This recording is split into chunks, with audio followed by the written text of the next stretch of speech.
sometimes the funniest thing to say is mean. You know what I mean? It's a tough position to be in. So I say a lot of mean things. But you guys gotta remember, I'm not saying it to be mean. I'm saying it because it's funny. And everything's funny till it happens to you.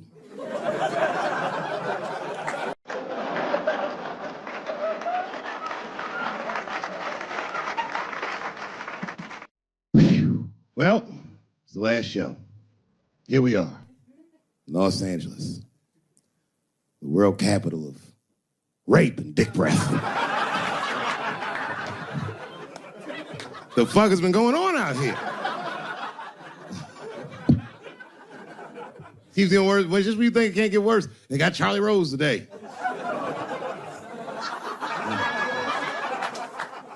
It's gonna be a quiet morning on the news tomorrow. Charlie Rose, who's next? Captain Kangaroo. Everybody is raping like hotcakes. I, for one, am starting to get worried.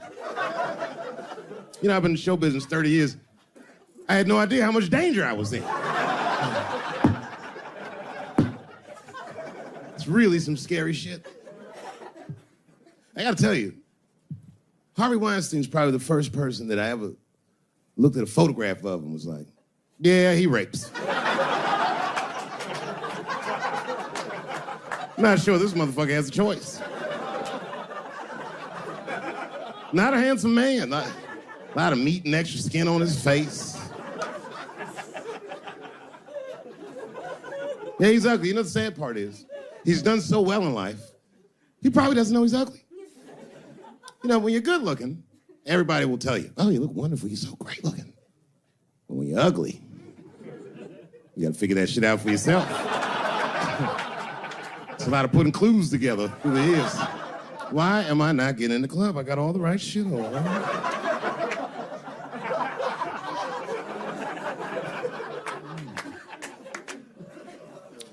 Because if it was Brad Pitt doing that shit, he wouldn't have heard the people. The girl would just come back down like, I got the part.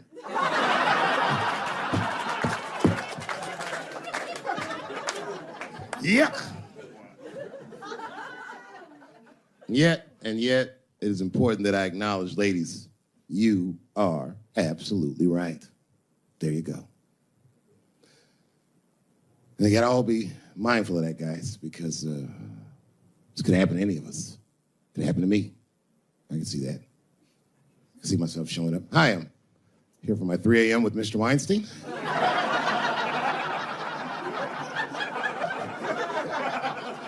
Hey, Harvey, I got your text. I'm here to talk about the script. Seems like it's gonna be hard to read in candlelight, but I guess I could try.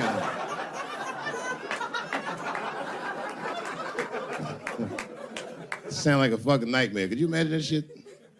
Could you imagine if you was in a business meeting and a motherfucker pulled their dick out? In the middle of the meeting, I'd be like, yo, my man, this is the most unprofessional shit I've ever seen in all my days. Just let me finish, Dave Chappelle. I'll put you in all 3 Lord of the Rings.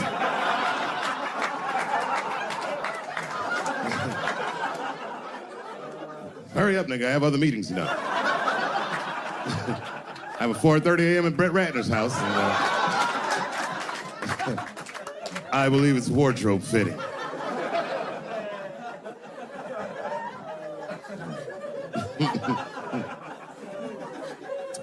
Wow. I mean, it is really bad out here, isn't it? Kevin Spacey's out here grabbing men by the pussy. I didn't even know that was possible. Jesus Christ. You got the guy from Star Trek, The Next Generation. That's who we got. Last time, it sounded like he was more than that, but that's who set it off. He's 14 years old, and Kevin Spacey cost him at a party, which I gotta say, by the way, for the record. Been to a lot of parties in my day. Never been to a good one that had 14-year-old boys in it. Not even when I was 13, you know what I mean? Who wants to kick it with a bunch of hubba bubba chewing niggas like, having a good time, nigga. Yeah. Ironically, the kid grew up to be gay anyway, which means Kevin Spacey can sniff that shit out like a truffle pig. Yeah, he's one of me. And not the victim blame, but it seems like the kind of situation that a gay 14-year-old would get himself into. I know I didn't say that right, but it's true, nigga. Like, you know why I say that, though? Because I went to an arts high school, and, like, all them niggas was gay, man. Like, in high school, all them dudes was gay. And them gay dudes was way more mature than the rest of us, and we didn't know why. We just knew they was mature. You ever see a gay dude at lunch? Perfect posture, nigga sitting there. Eating responsible. And then he'd take that thermos out. He'd be like, what the fuck is that? Is this nigga drinking wine with lunch?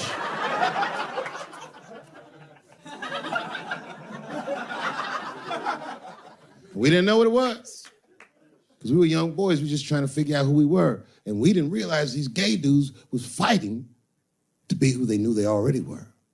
Some impressive shit. They were fearless, the gay kids. Fucking fearless. I've never seen a scared gay dude in my life. What kind of man has no fear? You could be tied up in a hostage situation with a gay dude. Them niggas would still be like, I'm thirsty.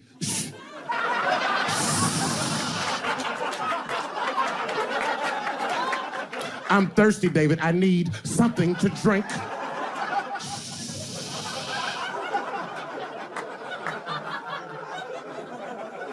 Well, then shoot me.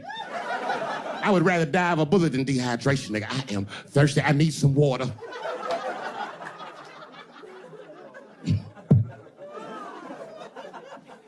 All jokes aside, Kevin Spacey shouldn't have done that shit to that kid. He's 14 years old and was forced to carry a grown man's secret for 30 years. Jesus Christ, he must have been busting at the seams with that one. The saddest part is, if he were able to carry that secret for 6 more months, I would get to know how House of Cards ends.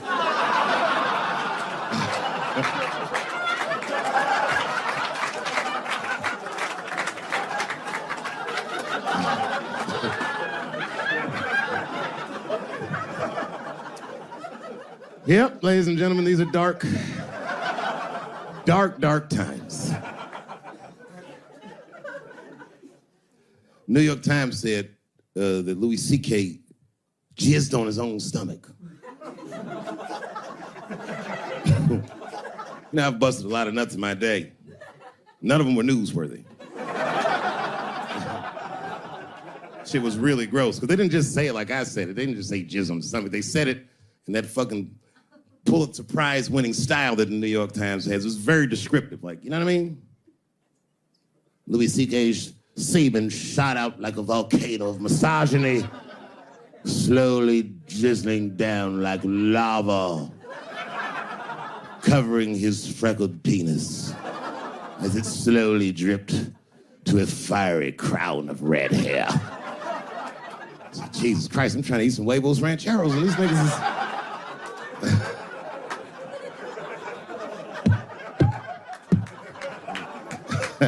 And you know, the tough part, being a comedian and knowing the motherfuckers, everybody comes up to me like, did you know?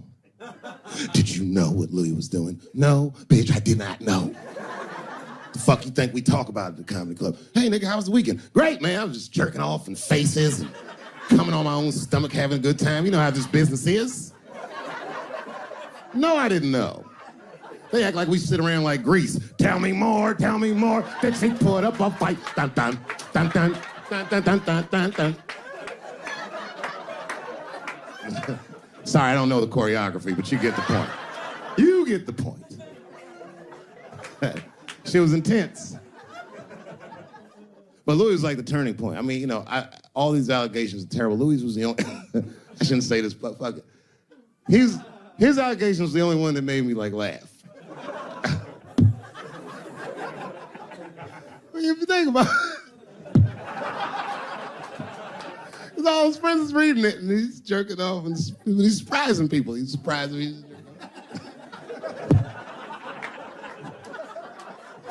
I just picture all the comics in comedy just reading, they're like, what?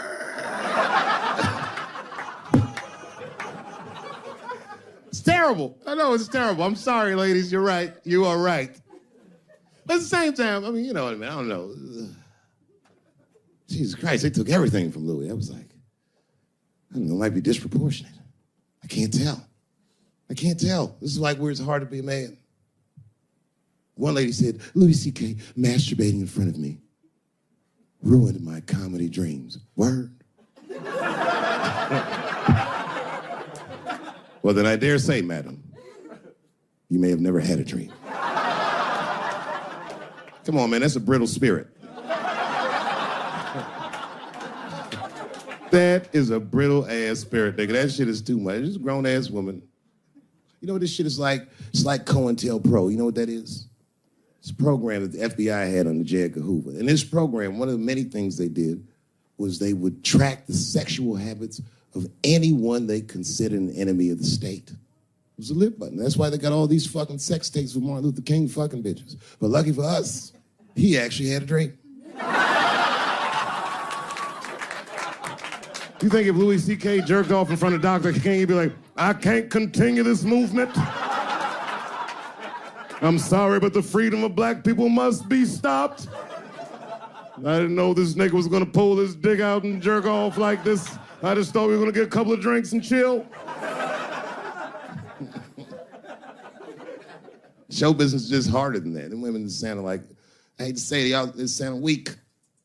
I know it sounds fucked up, I'm not supposed to say that, but one of these ladies was like, Louis C.K. was masturbating while I was on the phone with him. Bitch, you don't know how to hang up a phone?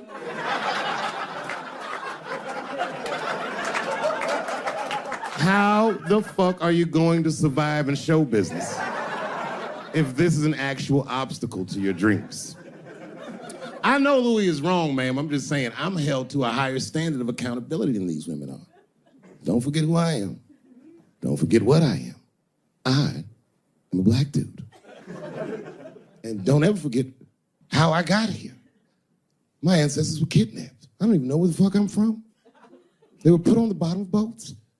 They sailed them across the Atlantic. Many of them died. Only the strongest survived. And once they got here, they beat the humanity out of my people. They turned us into beasts of burdens. They made us do their work. And the irony is, hundreds of years later, they called us lazy. We fought in the Civil War. We damn near freed ourselves. And then in Reconstruction, black people did great. My great-grandfather was a very wealthy man. But then the black coats came, Jim Crow came. There was 100 years of unspeakable oppression again. Lynchings, all kinds of terroristic acts to keep us in the margins of society. And yet we still fought. And Dr. King was born. And then things got better. 20 years after Dr. King was assassinated, Michael Jackson was moonwalking on television. Something, something, something, Barack Obama.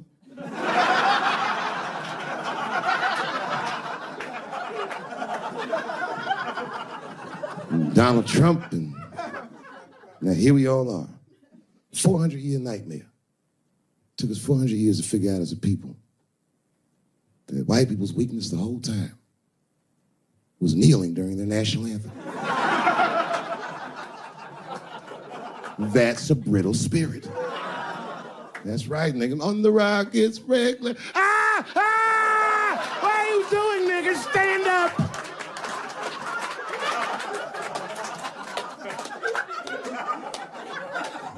The Vice President of the United States got involved. Mike Pence got involved. He went to the game himself. These niggers will have to stand when they sing that. And all them football players looked up in the stands and saw Mike Pence and said, Mike Pence, come on, y'all. Wu-Tang. Bow! Oh! Foiled.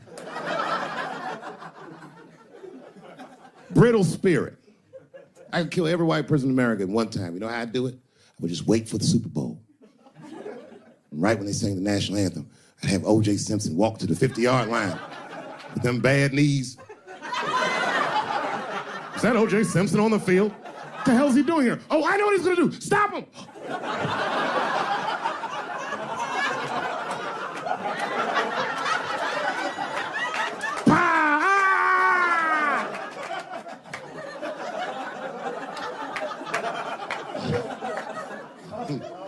You gotta man the fuck up, y'all. I don't mean to be disrespectful, because, man, I know you're upset what I said, but, I know you're right, but come on, baby, it's me. I was right once. Remember that? Does anybody remember when I was, missing from show business for 12 years? Remember when I had, this really popular show and I quit? I remember I walked away from $50 million. A lot harder than walking away from Louis' freckled dick.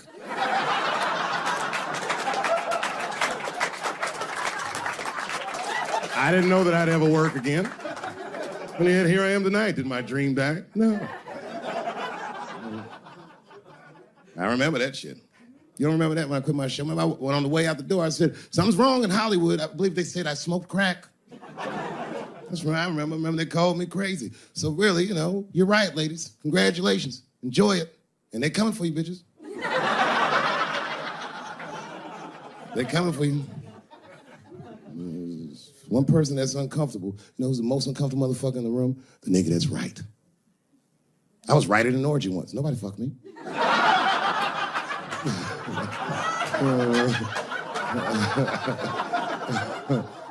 was just walking around like Tom Cruise at the movies, just looking. And ruin the whole orgy by accident.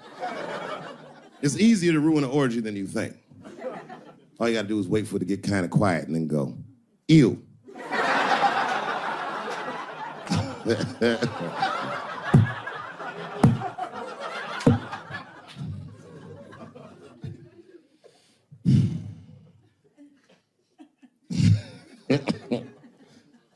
I know I feel bad.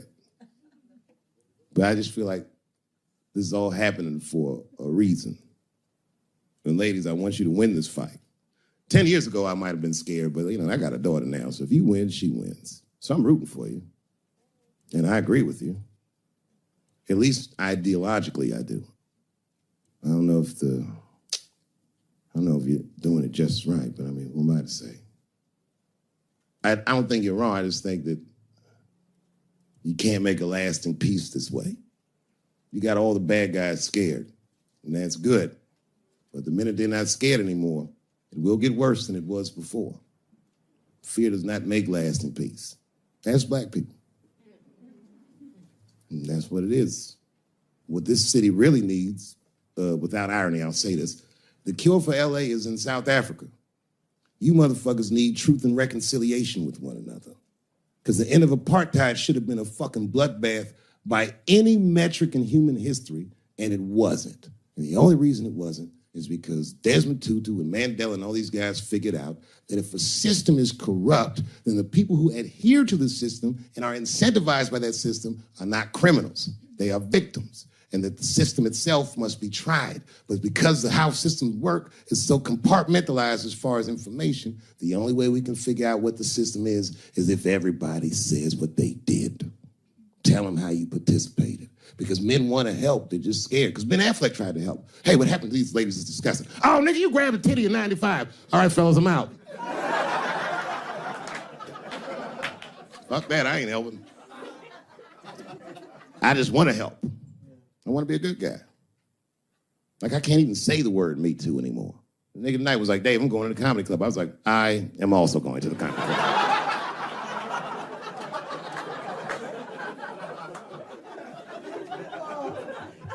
And I didn't even know it was happening, but I guess I became like a feminist in the last 3 weeks because I can't watch porn the same. I watch it sometimes, but I can't click on these motherfucking thumbnails, not with those titles. Guy crams young girl in the ass with hard right. I can't click on that. Come on, nigga, give me something I can click on. Dude gets sucked off by a midget. Little person, I say to myself. It takes me hours to find one clip. What the hell is this? Marginally groomed feminist enjoys consensual sex with vaguely homosexual guy with penis the same color as mine. Click.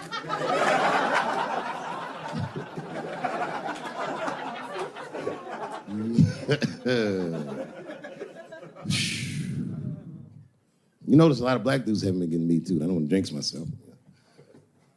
You know why, though? Obviously, black women go through the same thing, right? The reason is because black women from slavery won't tell on us because they know that no matter how bad we black dudes are, white dudes are very mean. They're scared to see us get punished. My wife is Asian. She'd tell on me in a goddamn second.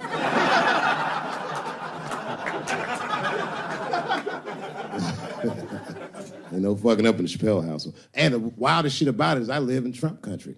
I live amongst the tiki torch whites, poor white people. And I'm rich. If it's ever pitchfork time, nigga, I'm in a lot of trouble. And nobody in my family believes me. I be trying to tell the kids, man, we gotta run these drills. They're like, we don't want to run your stupid drills. Too bad, son, you have to. Tiki torch whites come upside, what are you guys supposed to do? Come on, Dad, what are you guys supposed to do? Squint our eyes and stand next to Mom. That's right.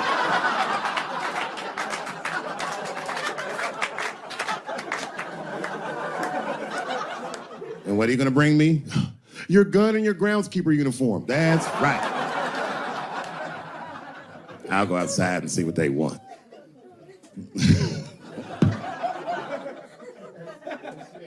It is wild, bro. Where you from, man? Where you from? New York. You from, what, Manhattan? Brooklyn. You are from Brooklyn, aren't you? You look like you can rob somebody with a hammer.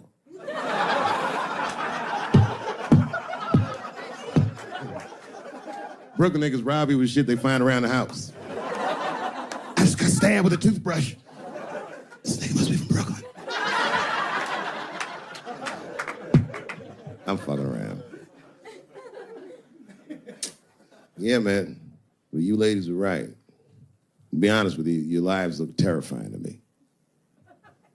They do, man. I know nothing about being a woman, but I know fear. Yo, I used to live in New York when I was 17. And I couldn't even pay my bills. You know what I did to make money? I used to do shows for drug dealers that wanted to clean their money up. One time I did a real good set, and these motherfuckers called me in the back room. They gave me $25,000 in cash. I was probably 18, 19 years old. I was scared. I thanked them profusely. I put that money in my backpack. I jumped on the subway and started heading towards Brooklyn at 1 o'clock in the morning. Never been that terrified in my life. Because I never in my life had something that somebody else would want. I thought to myself, Jesus Christ, if motherfuckers knew how much money I had in this backpack, they'd kill me for it. Then I thought, holy shit. What if I had a pussy on me all the time?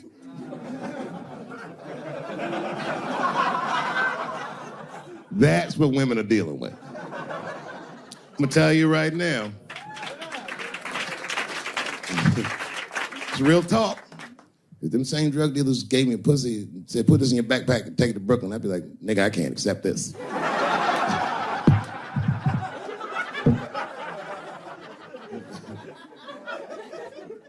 I empathize, man, you know. Everybody gets mad because I say these jokes. But you understand that this is the best time to say them. More now than ever. And I know there's some comedians in the back. Motherfucker, you have a responsibility to speak recklessly. Otherwise, my kids may never know what reckless talk sounds like. The joys of being wrong. I didn't come here to be right. Just came here to fuck around. It's hot in here suddenly, isn't it? I wonder where that heat came from. I wonder what happened to me. Where did I go for 12 years if I wasn't raped?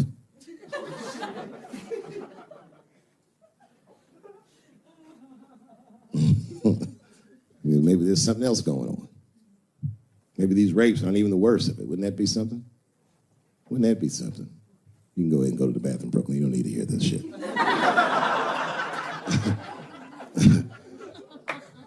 You see that motherfucker right there? He's under an enormous amount of pressure. He is. Just being big and black with that hairdo, nigga, motherfucker's a suspect for everything. Except white-collar crime.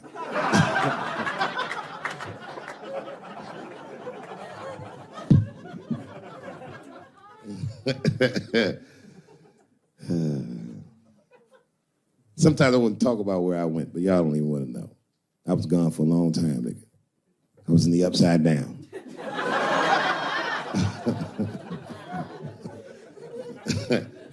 Scary being a white dude now, isn't it?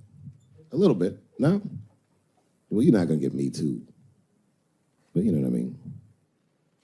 It's funny for black dudes to see white people go through this because this is how it always is for us. All my heroes is either murdered by the government or registered sex offenders. Sad, I know, man. But we've already been through it. Like Michael Jackson. Remember when they said all that shit about Michael Jackson? They never proved anything till his dying day. But they said that he did some very heinous things. And one time I watched a documentary about it. They were talking about all the shit Michael Jackson allegedly did. And as they were saying all these allegations, they started showing pictures of his home, the Neverland Ranch. You ever seen Michael Jackson's house on television? Well, the short of it is, there's a lot of things for kids to do with that place.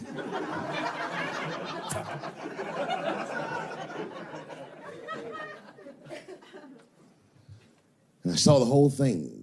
Exotic animals and Ferris wheels and merry-go-rounds and shit. And the more they showed it, the more certain I was that I don't think Michael Jackson did any of those things they said he did.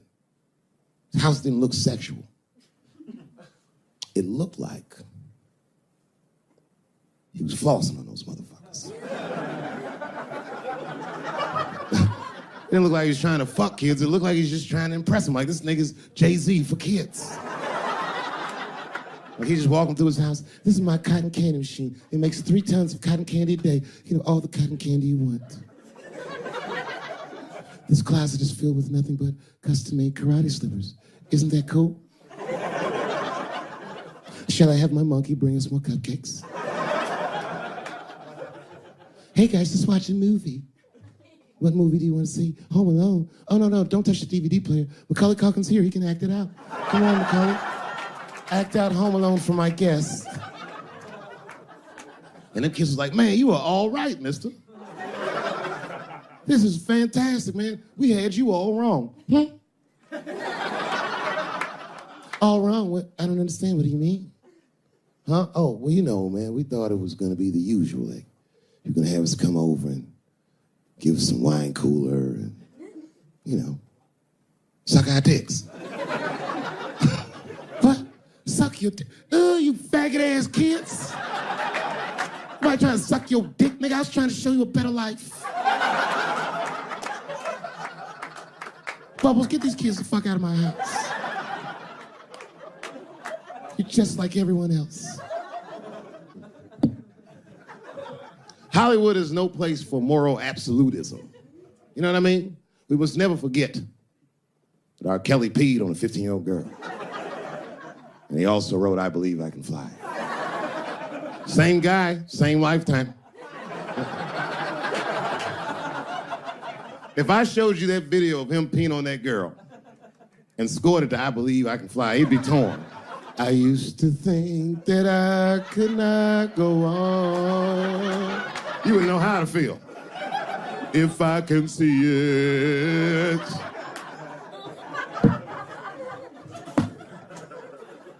It's okay, my career ended many years ago.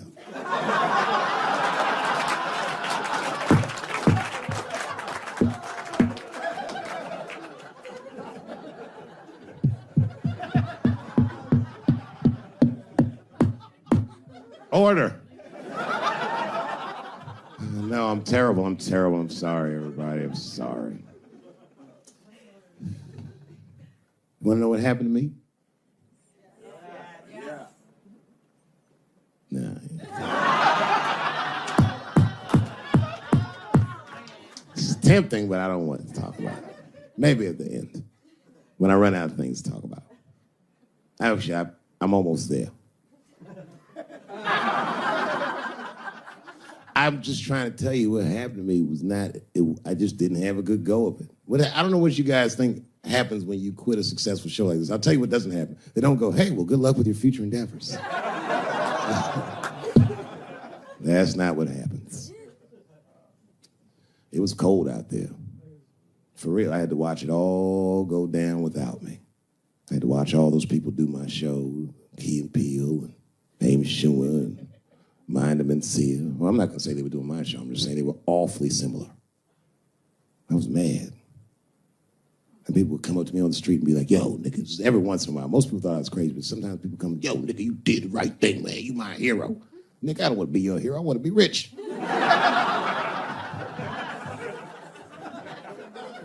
Never choose to be a hero, because heroes die uncomfortable deaths. All I wanted to be was Paul Revere. I just needed one heroic moment, you understand? Paul Revere's ride was only one night. And then 40 years of him being like, hey, y'all, remember that time everybody was asleep and I was up and the British was coming? Boy, it's a good thing I was awake, nigga. Everybody be dead.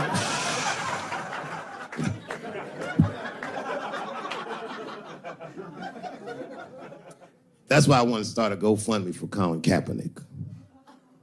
I do, man. I'm fascinated with him. I want to make sure he never has to play football again. He can if he wants to. I just don't want him to have to. Because why the fuck not? I know he's rich and people would be like, I'm not giving a GoFundMe to a rich dude, but you should. You should. Because that motherfucker's life was going great. He's so light-skinned, he didn't even have to say he was black. And yet, he took a knee during that anthem for us. Thought about us when things were going good, when his belly was full, when he didn't think about his livelihood or any of that, and they took his livelihood away from him. I'm like, man, that shouldn't be the way it is. Every fucking person that takes a stand for somebody else always gets beat down, and we watch it. Over and over and over again, we watch it. But we should pay those motherfuckers for blowing the whistle, because they make our lives better. And we could change the narrative. We could make one motherfucker have a good outcome for doing the right thing. And that would make another motherfucker be brave enough to do the right thing. And if you did that, the niggas like Harvey Weinstein wouldn't rape for 40 years because bitch went a stupid-ass part. We should take care of each other. Wouldn't it be nice to be like, remember that time they was going to kill Jesus, but then he got all that money?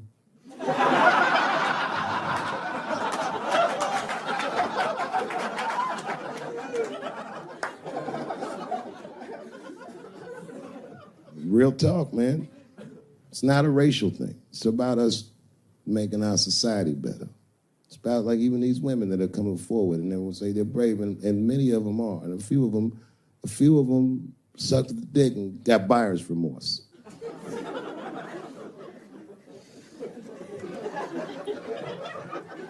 Yo, that's a huge omission from this narrative. This wouldn't have gone this far if some women weren't willing to do it. You can't ask every woman to hold the line. Some women can carry things heavier than others. So we should fight for one another. We should forgive the ones of us that are weaker and support the ones of us that are stronger. And then we can beat the thing. You guys keep going after individuals, the system is going to stay intact. You have to have men on your side. And I'm telling you right now, you're going to have a lot of imperfect allies. I'll tell you what happened, but I can't say it directly. There's a book, to me, that encapsulates my entire experience before I left the show. And the book is called Pimp. It's written by a guy named Iceberg Slim. Yeah, bring it up here. This is Matthew. Matthew is from France. He's white. And yet, he has an original copy of this book written by a black American who was a pimp in the 40s. Iceberg Slim, his real name was Robert Beck. He got the name Iceberg because he was in a bar in Chicago and there was a shootout in the bar and a bullet went to this nigga's hat and he still finished his drink. Pimps love shit like that. They say, man, you ice cold. And he said, I like that. And it stuck. This book is so heavy in the front. It has a glossary of pimp terms because the ideas are so foreign to the American ears. For instance, do you know what the phrase mileage on a hoe means? Of course you don't. Mileage on a hoe is a very wild concept. It means that pimps understand there's a finite amount of bad shit a person can do before they'll lose their fucking mind. And a good pimp can look at a woman that he's never seen before and call it. She's good for 500 fucks. That's her mileage. Anything over that, that bitch is gonna spill. They do it to you. Why the fuck you think most of us work from 9 to 5? Because 9 to 6 might kill a bitch.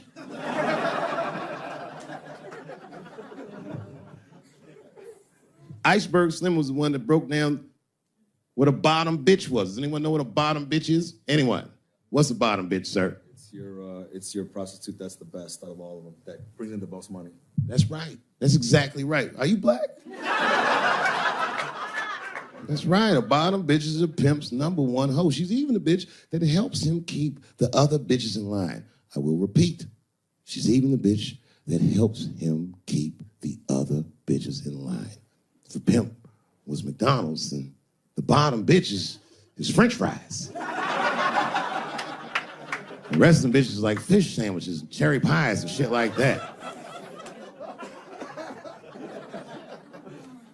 Iceberg Slim breaks down some of the coldest capitalist concepts I've ever heard in my life. He describes in detail how these men break women so that they will give them the money that they make with their own bodies. There's a story in here so cold it makes me shudder to think about it. Well, Iceberg Slim is trying to control the woman that he finds uncontrollable. So he asks older pimp how he can rein her in. And the older pimp says, oh, that's easy, Iceberg.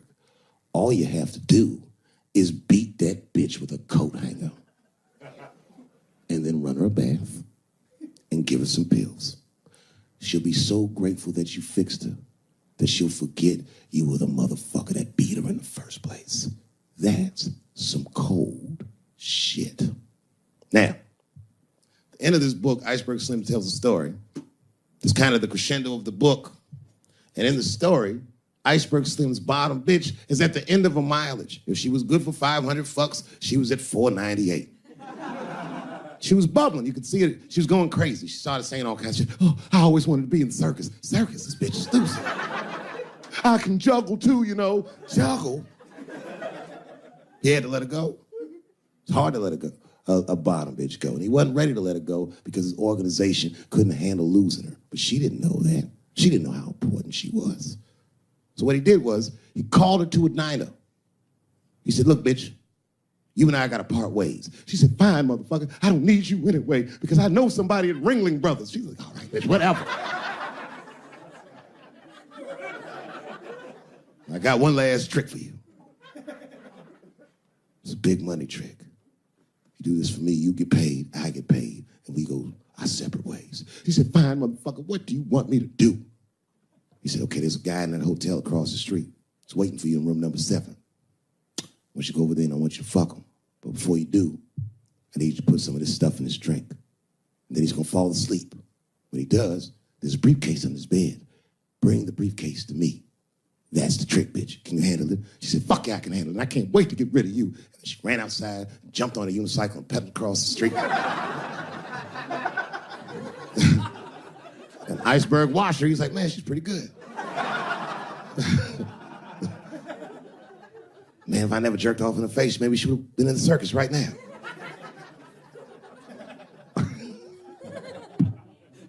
And she runs up to the motel steps and she disappears in room number 7. And she's gone for a real long time.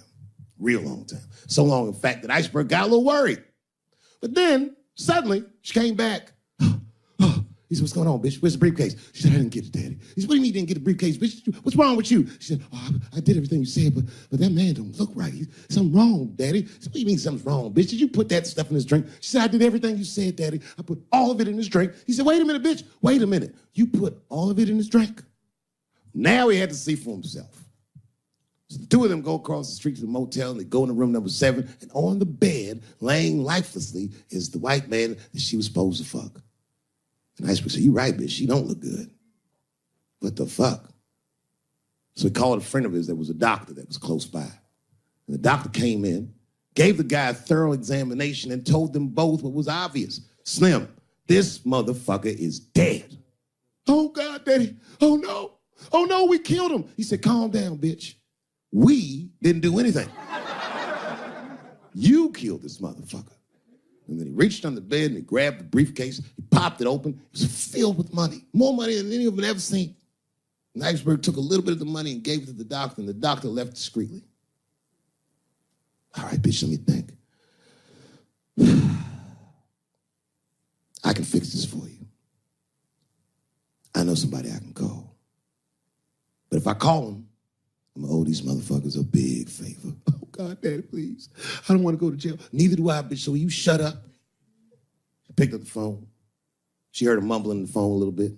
He hung up the phone, and she was pacing the room, and he was just standing there cool, and they were waiting, and suddenly a van pulled up downstairs. Two guys get out with a carpet. They walk upstairs. They roll that carpet out on the floor. They throw the body in the carpet. They roll that motherfucker up like a burrito. They pick that shit up, and they throw it in the back of the van. They come back up, and Iceberg opens the briefcase again and gives them a little money. He says, I'll get in touch with you guys later. They say, you're not going to get in touch with us at all. We'll find you. He said, whatever, nigga. And they bounced. Oh, God, Daddy, oh, God. He says, relax, bitch. Listen, we getting the fuck out of here. You go downstairs, you get the car. We got to leave separately. She went, she got the car. Iceberg grabbed that briefcase, waited a few minutes, looked out the window, and then he went down with her. They both got in the car, and they drove off. She was a blubbering mess. Oh, you did all this shit. He said, I told you, bitch, we didn't do anything. You killed a motherfucker, and I cleaned him up. And now we got us a secret, okay? Now, I know I'm not gonna tell, bitch. It's you? Oh, no, I ain't gonna tell. He said, all right, baby, cool. I'm gonna need you to stay with me for a while till this shit cools down. She goes, okay. That's the game. That's how the whole shit works, ladies. You understand? This bitch was at the end of her mileage. She was at 498. She ended up tricking for Iceberg for another 6 months. She must have turned another 200 tricks for him. Do you understand? That's some cold shit. And the cold shit about it is that the dead guy on the bed wasn't even dead at all. This motherfucker was just a friend of Iceberg's acting like he's asleep. The doctor wasn't a doctor. It was a motherfucking butcher that happened to have a white coat. And the dudes who came in the moving van clothes was dressed like movers because they were movers. Iceberg had gotten a new apartment. And the bag of money was Iceberg's money in the first place.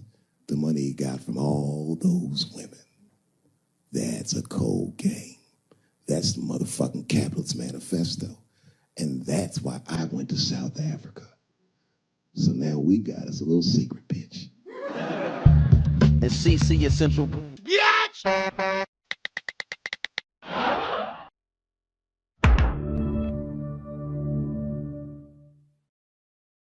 said, I'm in the wrong business. I should be the president. Shit, I'm in the wrong business. See, the only reason I want to be president is because I'm black. That would make it too hot for me. I mean, you know what I mean? I think it could be a black president one day, but you don't want to be the first one. I mean, second or third, that's fine, but that first nigga better watch out. I'm going to tell you that right now. Too hot. I mean, I'd be the first black president. I don't think that nobody would really hurt me. I'm sure somebody would want to hurt me, but I don't think they touch me. Because my vice president will be Mexican for a little insurance. You know what I'm saying? Well, you can shoot me if you want, but you're just going to open the border up, so you might as well leave me and Vice President Santiago to our own devices. Ain't that right, Santiago? See?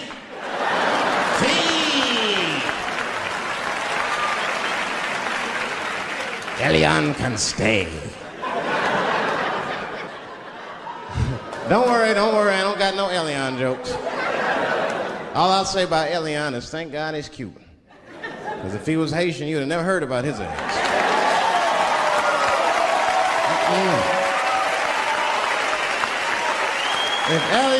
If Elian Gonzalez was Elian Mamumbo from Haiti, they'd have pushed that little rubber tube right back in the water. Sorry, fella, all full. Good luck.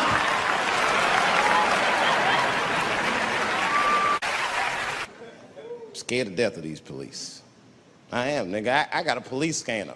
First money I got, this is the first shit I went out, bought me a police scanner. I just listen to these motherfuckers before I go out, just to make sure everything's cool. You hear shit on it. Calling all cars. Be on the lookout for a black male between 4'7" and 6'8".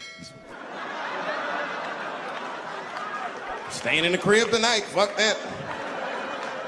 Gotta work on that alibi for a minute. Every black person needs an alibi. I do them impromptu joints. If I'm by myself and need out, I'll just open up the windows in the apartment, turn all the lights on, start beating off right in the window. Look at me. Hey, everybody, look, it's me, Dave Chappelle. I'm crazy. I'm jerking off. Note the time, motherfuckers. It's 2:35. Look at me. I'm jerking off in the window. 2:35. Comedian Dave Chappelle is June 10th. Note the time.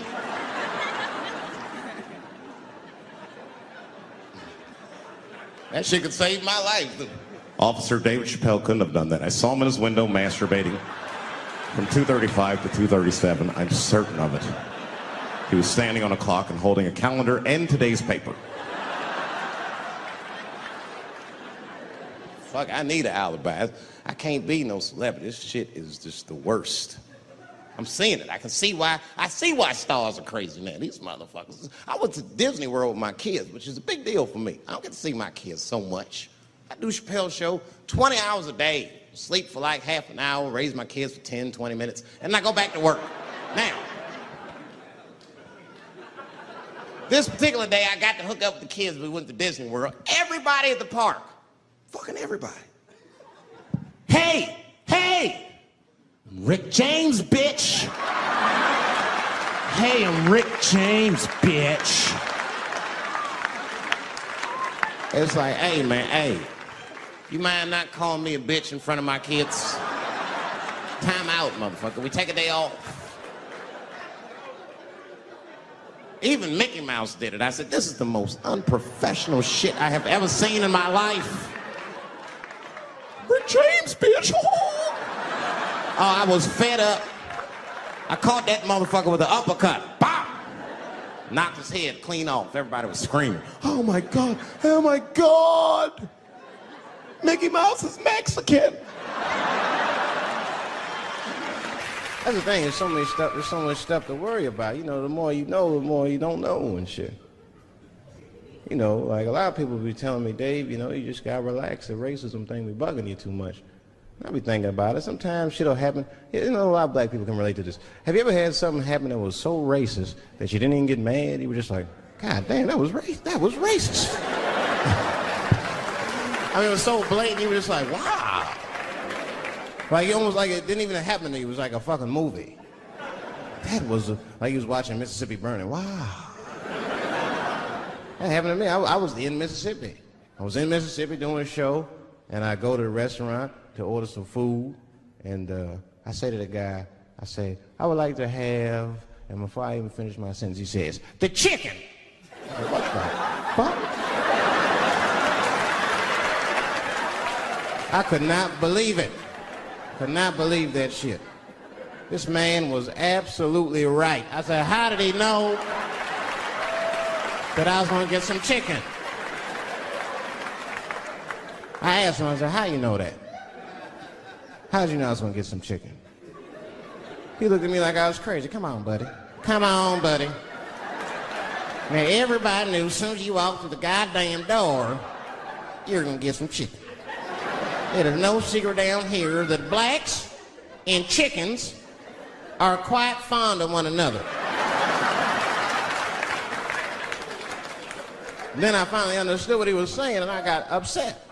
I wasn't even mad. I was just upset. I wasn't ready to hear that shit. All these years, I thought I liked chicken because it was delicious. Turns out I'm genetically predisposed to liking chicken. I said, whack. I got no say in the matter. I got ruined chicken for me. I'm scared to eat it in public. I want somebody to see me and say something. You know what I mean? Like, you be eating some chicken.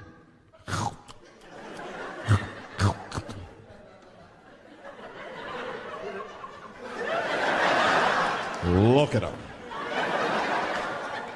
He loves it. Just like it said in the encyclopedia. Look how happy he looks.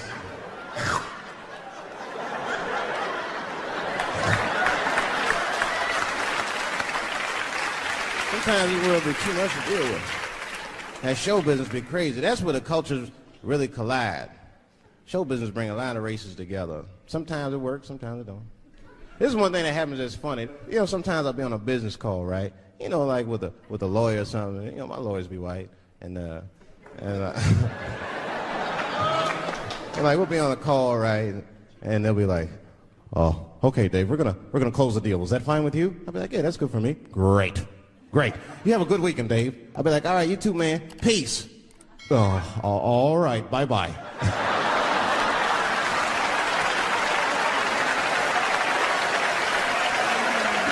I don't know what to say, right? So sometimes I'll make up shit that's not even slang just to see how they handle it and shit. It'll be the same business go, all right, we're going to close the deal. Is that fine with you, Dave? Yeah, sounds good to me. Great. You have a good weekend, Dave. All right, buddy. Zip it up and zip it out. Oh. All right. Zippity-doo-dah. Bye-bye. I don't deal with jails. Don't deal with jails, and I don't deal with police. My house got robbed in New York. I didn't even call the police. I wanted to, but I couldn't. My crib is too nice. It's not that it's too nice, but it's too nice for me. You know how the police are in New York. Soon as I open the door, they'll be like, oh, he's still here. Open and shut case, Johnson. Apparently, this black guy broke in and hung up pictures of his family everywhere. Never seen anything like it. Don't deal with them, man. I had to bail a friend of mine out of jail one time. You know, that was horrible. I was scared. I had to walk right into the belly of the beast. I tried to look as non-threatening as possible. Hi. I'm here to bail out my buddy. Oh, okay. Well, while you're here, you do fit a description.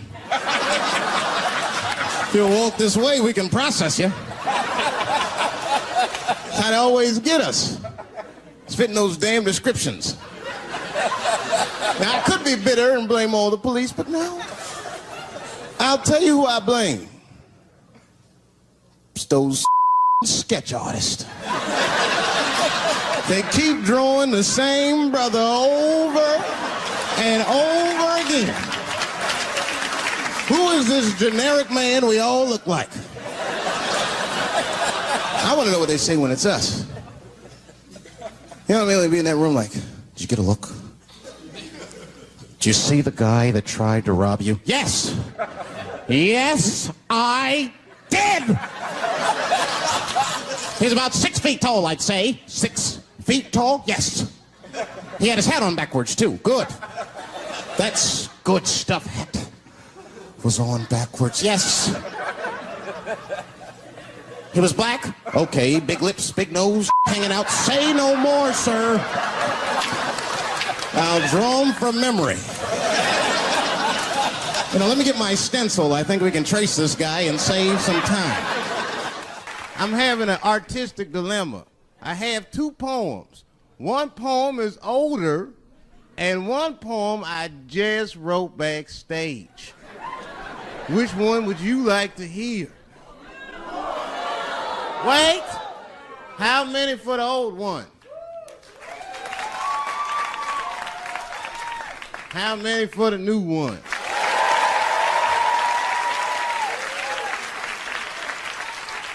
All right, so remember, if it sucks, you ask for it.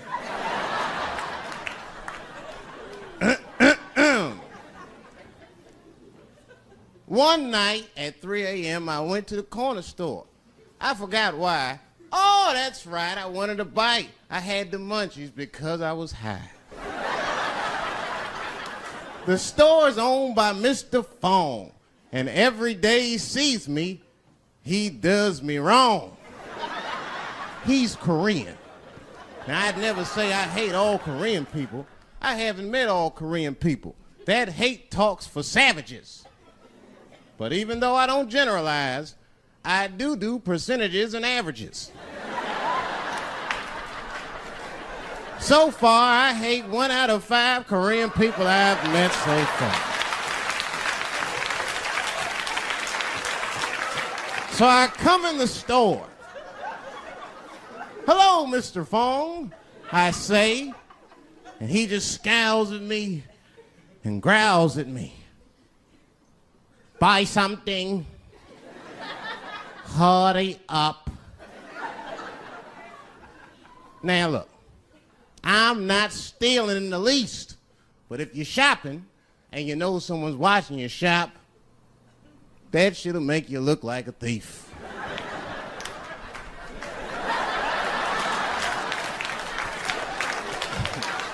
Miss Fong said, hey, I've been watching you since you came in the door. Buy something now or get out of my store. Now I couldn't take it anymore. Hey, I said, raising my hand, get your fingers out of my face, Chinaman. Mr. Fong said, hey, what make you think I'm Chinese? You must not know what you're saying. You made a mistake, Brackman. Mr. Fong is Korean. Now I was wrong. I said, Mr. Fong, I'm sorry to offend by mistaking your race. But you gotta admit, if it was a Chinese look-alike contest, your ass would place. You're a dead ringer for a Chinese. But don't be mad at me. I didn't mean to offend you in the least. You know, some people say all black people look alike. We call those people police. Thank you. It's one time racism saved my life, man. I was on a plane. I was coming from overseas, and I don't know how this guy got a machine gun on the plane, but he stood up, man. He said, everybody, get on the fucking ground. Nobody look at my face. I started freaking out. Because he was Chinese. I was like, why is he talking like that? He was screaming and crying. I was the only brother on the plane. Well, I thought I was the only brother. I looked over, there was one other black dude. He was from Nigeria. I looked over at him, he was looking right in my face, man. He didn't say two words to me, he just looked at me, he was like...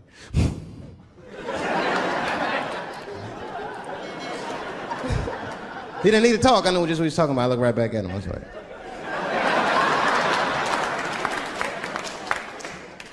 Some white dudes on the front of the plane seen us, they were like, oh my God. I think those black guys are gonna try to save us.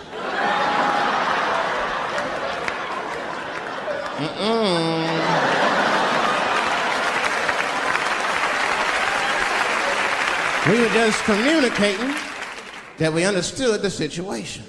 We were both seeing the same thing. What we understood was simple. Terrorists don't take black hostages. That's the truth. I have yet to see one of us on the news reading a hostage letter. They is treating us good. We all chilling and shit. I'd like to give a shout out to Ray Ray and Big Steve and Central Newport.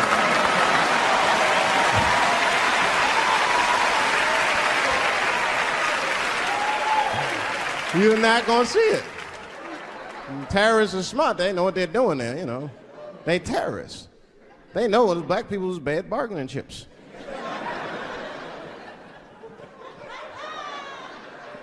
They called the White House and said, hello?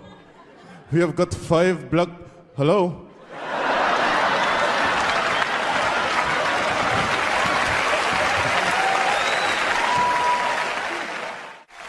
There's too much shit out there to stress you out. This whole world is just drug-infested. Hate-infested, drug-infested world. Hate drugs. I heard the worst drug story. You know what my friend told me? You know what he's dealing with? His landlord is hooked on crack. That's terrible. That's pressure. If your landlord's hooked on crack, that means you've got to have the rent. You come around all the time. I got the rent. It's not even due yet. It's the 10th. Come on, I need it. Let me just get $20 of it now, and then just give me the rest of the end of the month. Every couple hours. Hey, look, I'm going to need some more of the rent. This building's falling apart. Things came up. Comes home early from a party. Landlord's in the crib going through his shit. What are you doing in my house? Ah! Where's the sink? I came to fix it. It's in the kitchen. I thought it was in the drawer. I'll fix it tomorrow when I come for the rent.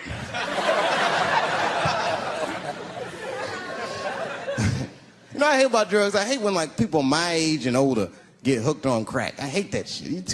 You're too old to be experimenting with the drugs at a certain point. You should be past that. You ain't doing it by a certain point, you just miss it. Drugs are really for old people anyway. You 75, you've earned the right. Shit, if I was 75, I'd do coke, heroin, everything. I wouldn't give a fuck.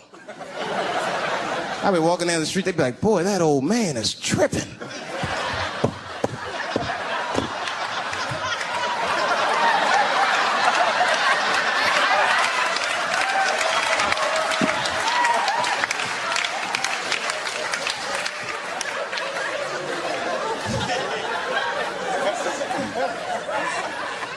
Can't do everything. Maybe weed. If you're gonna do something, do a little weed. Smoke weed. Weed's not as bad as everything else. Weed is a background substance. You know what I mean? You can smoke some herb and still function. And you ain't crisp, but you'll function. Nothing higher than weed, though. I made that mistake one time. I was at a party, some guy gave me some shit. He's like, here, man, take this. It's fucking mushrooms. I took it, I forgot all about it, you know.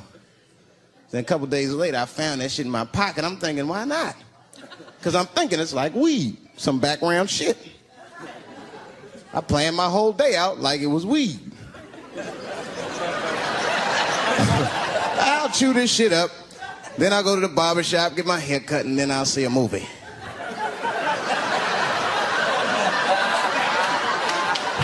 I chewed it up.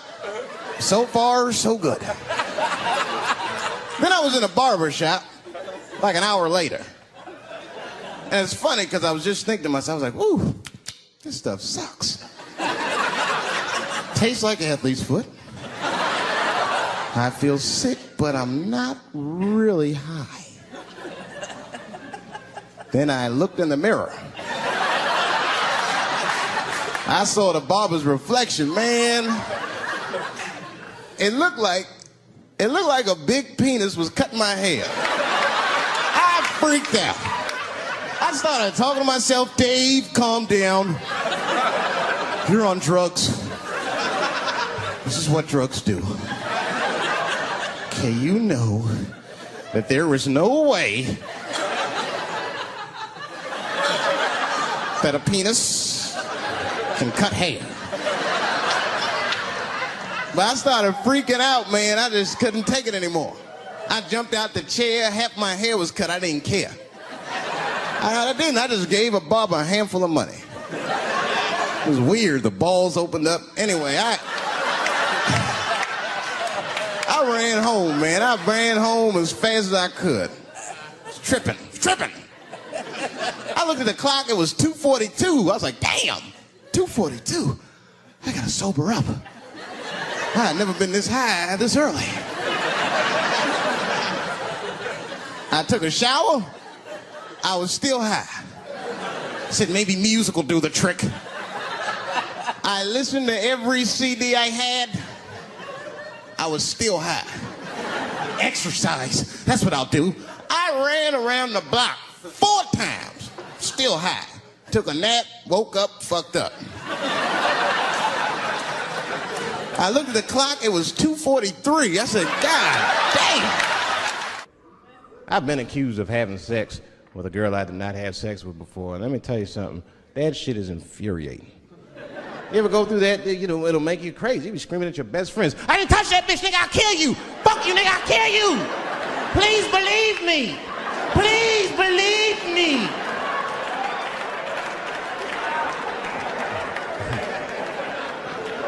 But Clinton didn't do it like that, did he? And Clinton came out of the press conference all relaxed, his shoulders all relaxed and all this trouble. It looked like he just got done fucking or something. Listen, Let me tell you something, America. I don't think you heard me the first time. I did not have sexual relations with that woman, Miss Lewinsky.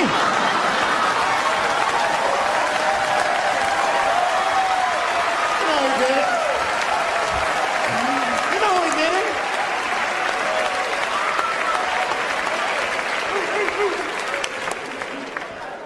Everybody knew what that finger smelled like. Nobody cared. Nobody cared. We all watched. We was disgusted, but we kept watching the news. I know I did. I was taping it. See, I'd be at the crib like, baby, turn the lights off. The news is coming on. Every week on 60 Minutes was a different girl accusing Clinton. Remember Kathleen Willey came out? She was upset. The president called me into his office. He began massaging my breast slowly. I'm sorry.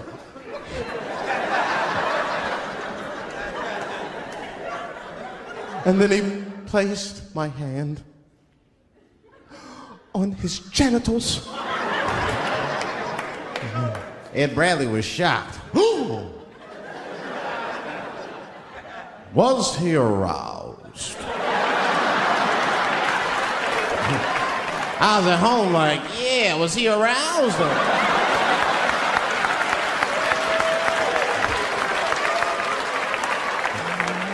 And then Ed Bradley looked right in the camera. He said, don't bust that nut yet. We'll be right back.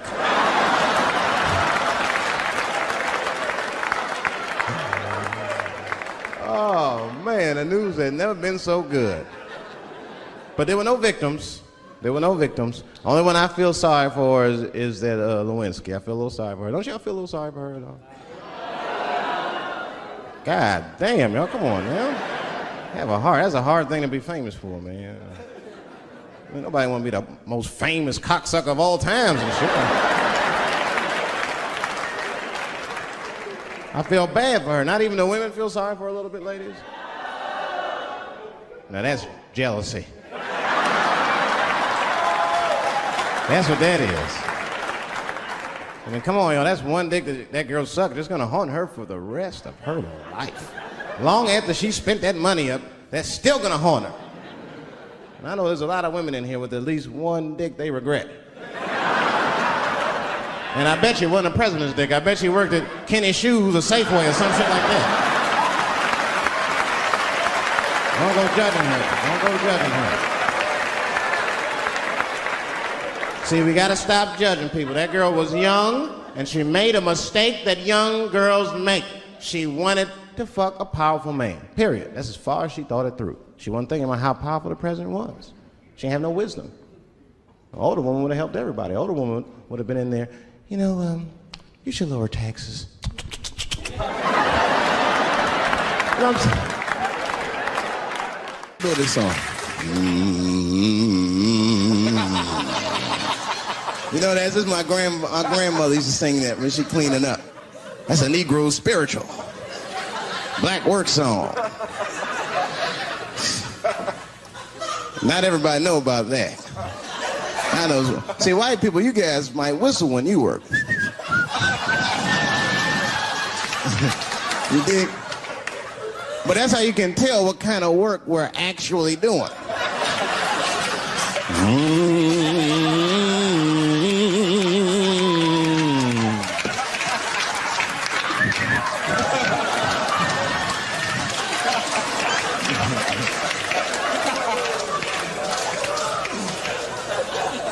I study that kind of I do. Anything that has to do with race. I read a little here, see a little there. And I travel. That's always good. Traveling has made me a racism connoisseur, if you will. You know, it's different from region to region. Anyone ever been down south? So you guys know what I'm talking about. And the racism down there is just, it's perfect. It's due to a perfection. It's comfortable, it's out in the open. There are no secrets in Mississippi. Everybody knows the deal. Morning, nigger. Morning, sir.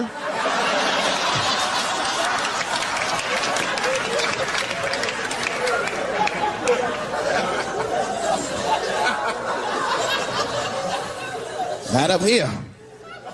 You hit the big cities, man. It's different. It's always a secret. And we should do like them. We should keep our out in the open, then a little. I mean, with limits. You don't want to say whatever comes to your mind. That might be a little much. White dude be walking down the street minding his business, and the brother walk up to him. Hello, you white oppressor, you slave master rapist of Africa. Why, hello, my big lip spear chucking friend. Touche, honky. So, Whitey, what did you do today, huh? Oppress a new land and make the people there Christians against their will?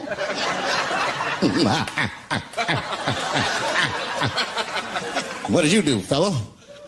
Burn those big black lips on a crack pipe as you missed your job interview? Easy, Whitey, you're cutting deep. All this chit-chat has got me thirsty. If you will excuse me for a moment, I'm going to go to the Korean store and get something to drink. Chilling. Hello. You slanted-eyed, ruining the economy in our neighborhood by opening stores and taking the money out the community. Chink. Wow. Good afternoon, you browse around but never buy anything, suspicious-looking nigga. After a while, that might be too much.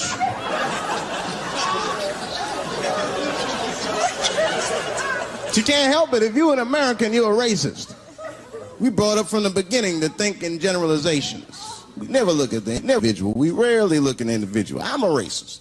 I know I'm a racist. You know how I know? The other day, I caught myself being racist against myself. There's so much going on, I got mixed up. Forgot whose team I was on.